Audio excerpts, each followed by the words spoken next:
मौत के 6 मराहिल होते हैं। पहला मरहला यौम अलमूत कहलाता है। ये वो दिन है जब इंसान की ज़िंदगी का इख्तिताम हो जाता है। इस दिन अल्लाह ताला फरिश्तों को हुक्म देता है कि वो ज़मीन पर जाएं और इंसान की रूह कब्ज़ा करें ताकि उसे अपने रब से मुलाकात के लिए तैयार किया जा सके। बदकिस्मती से कोई भी इस दिन के बारे में कुछ नहीं जानता, और जब वो दिन आता है इंसान को ये भी एहसास नहीं होता कि ये इसकी मौत का दिन है। ताहम इंसान अपने जिस्म में तब्दीलियां महसूस करता है। मसलन मोमिन के दिल को इस दिन खुशी और सुकून मिलता है, जबकि बुरे आमाल करने वाले को सीने और दिल में दबाव महसूस होता है। इस मरहले पर शयातीन और जन्नात फरिश्तों के नज़ूल को देखते हैं, लेकिन इंसान इन्हें नहीं देख सकता। कुरान करीम में इस मरहले का जिक्र यूं किया गया है, और इस दिन से डरो जिस दिन तुम अल्लाह की तरफ लौटाए जाओगे, फिर हर जान को उसके किए का पूरा बदला दिया जाएगा। सूरत अल-बकरा 281। दूसरा मरहला रूह का तदरीजी तौर पर निकलना। ये मरहला पाँव के तलवों से शुरू होता है।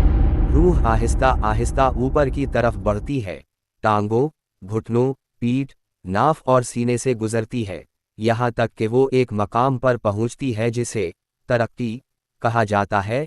इस मकाम पर इंसान थकन और चक्कर महसूस करता है और खड़ा होने के काबिल नहीं रहता। इसकी जिस्मानी ताकत ख़त्म हो जाती है, लेकिन वो अब भी नहीं समझ पाता कि इसकी रूह जिस्म से निकल रही है। तीसरा मरहला तरक्की का मरहला। कुरान करीम में इसका जिक्र यूं आया है, हरगिज़ नहीं, जब रूह हलक तक पहुंच जाएगी और कहा जाएगा कौन झाड़ फूंक करेगा, और वो समझेगा कि ये जुदाई का वक्त है, और एक पिंडली दूसरी पिंडली से लपट जाएगी। सूरत अल-क़यामा 26 से 29। तरक्की हलक के नीचे के 2 हड्डियों को कहा जाता है जो कंधों तक फैलती हैं। विक्ल मुनरिलाका का मतलब है कि कौन रूह को लेकर जाएगा। ये वो वक्त होता है जब लोग डॉक्टर या एम्बुलेंस बुलाने या कुरान पढ़ने की बात करते हैं, लेकिन इंसान अभी भी ज़िंदगी की उम्मीद रखता है। वज़न आनाउ अलुफ्राको का मतलब है कि इंसान को मौत के करीब होने का एहसास होता है, लेकिन वो अब भी बका की कोशिश करता है। वालुत्फ़त अलसाको बुस्सयाक यानी रूह के निकलने का अमल मुकम्मल हो चुका है और जिस्म के निचले हिस्से बेजान हो चुके हैं। चौथा मरहला हुल्कूम का मरहला। ये मौत का आखिरी मरहला है जो इंसान के लिए इंतहाई मुश्किल होता है, क्योंकि इसके सामने पर्दे हट जाते हैं और वो अपने इर्द गिर्द मौजूद फरिश्तों को देखता है। यहाँ से इंसान आखिरत को देखना शुरू करता है। हमने तुम्हारी आंखों से पर्दा हटा दिया, आज तुम्हारी नज़र तेज़ है। सूरत क़ाफ 22। कुरान में अल्लाह ताला फरमाता है, फिर क्यों नहीं जब रूह हलक तक पहुँच जाए और तुम उस वक्त देख रहे हो, और हम तुमसे ज़्यादा करीब हैं लेकिन तुम देख नहीं सकते। सूरत अल-वाक़िया 83 से 85। ये वो वक्त है जब इंसान अल्लाह की रहमत या गज़ब देखता है। वो अपनी ज़िंदगी के आमाल को अपनी नज़रों के सामने गुज़रता हुआ देखता है और शैतान उसे गुमराह करने की आखिरी कोशिश करता है। कुरान कहता है, और कहो ऐ मेरे रब, मैं शैतान के वसवसों से तेरी पनाह मांगता हूँ और इससे भी कि वो मेरे पास आए।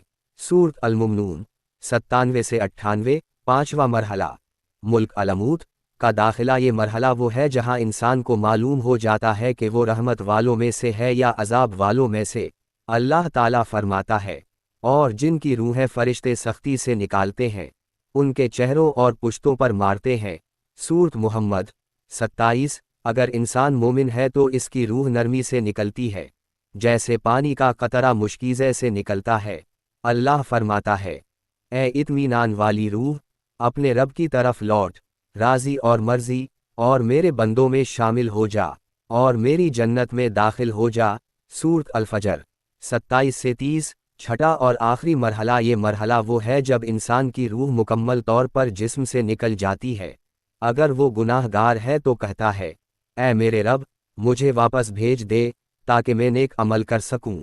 लेकिन अल्लाह फरमाता है, हरगिज़ नहीं, ये सिर्फ एक बात है जो वो कह रहा है, और उनके पीछे एक पर्दा है क़यामत के दिन तक। सूरत अल-मुमनून 99 से 100। और मौत की सख्ती हक़ के साथ आएगी, यही वो है जिससे तुम भागते थे।